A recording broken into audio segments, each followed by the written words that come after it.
हमारे प्रभु एवं उद्धारकर्ता यीशु मसीह के सर्वश्रेष्ठ एवं अतुलनीय नाम में हिंदी अपम के सभी श्रोताओं का हार्दिक अभिनंदन। आज दिनांक 10 जून दिन गुरुवार सन 2021 का मनन के लिए पाठ। आज का शीर्षक है चिन्ह। उत्पत्ति की पुस्तक पहले अध्याय के 14वें वचन में हम देखते हैं, वे चिन्हों और नियत समयों और दिनों और वर्षों के कारण हों। अजी जो चिन्ह आवश्यक हैं, कालों को, दिनों को और वर्षों को बताने के लिए चिन्ह आवश्यक है। इसलिए परमेश्वर ने छोटी और बड़ी ज्योतियों के रूप में सितारों को, चंद्रमा को और सूर्य की सृष्टि की। नूह को परमेश्वर ने आकाश में इंद्रधनुष को चिन्ह के रूप में दिखाकर अब से जल प्रलय के द्वारा पृथ्वी को नाश नहीं करेंगे ऐसी प्रतिज्ञा की। मूसा की लाठी को सर्प में बदलकर फिरौन के सामने उसे चिन्ह के रूप में दिखाया। इस्राएलियों की सुरक्षा के लिए फसह के मेमने के लहू को चिन्ह बनाया। राहाब वेश्या ने अपनी खिड़की में लाल सूत को बांधकर उसे चिन्ह बनाकर अपने परिवार को नाश होने से बचाया। इमानुएल के चिन्ह के रूप में एक कुंवारी गर्भवती होगी, ऐसा परमेश्वर ने पहले ही बता दिया था।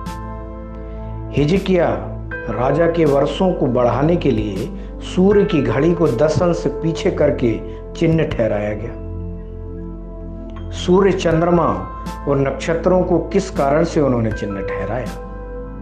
जी हाँ, उनके आगमन की तैयारी के लिए चिन्ह ठहराया।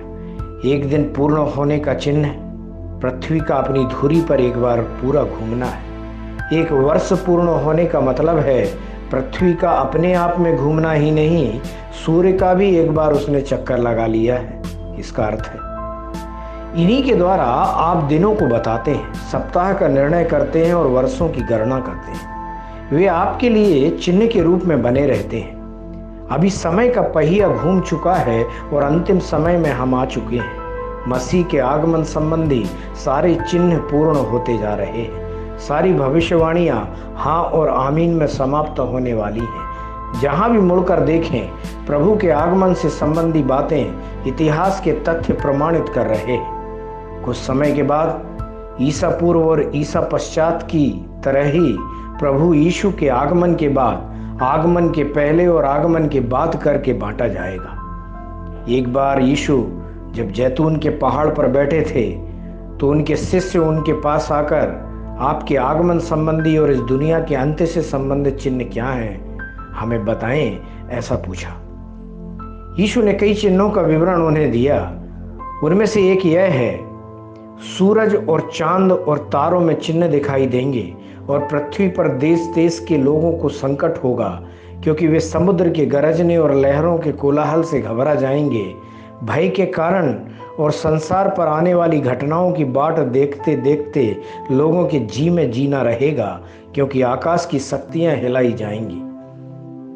लूका के 21वें अध्याय के 25वें 26वें वचन में हम इस तरह से देखते हैं। परमेश्वर के प्यारे बच्चों, प्रभु का आगमन निकट है, इसलिए आप विशेष भक्ति के साथ उनके आगमन के लिए तैयार रहें। ध्यान करने के लिए आज जो वचन लिया है मत्ती 16वें अध्याय का 3रा वचन, जहां इस तरह से लिखा है, तुम आकाश के लक्षण देखकर उसका भेद बता सकते हो, पर समयों के चिन्हों का भेद क्यों नहीं बता सकते।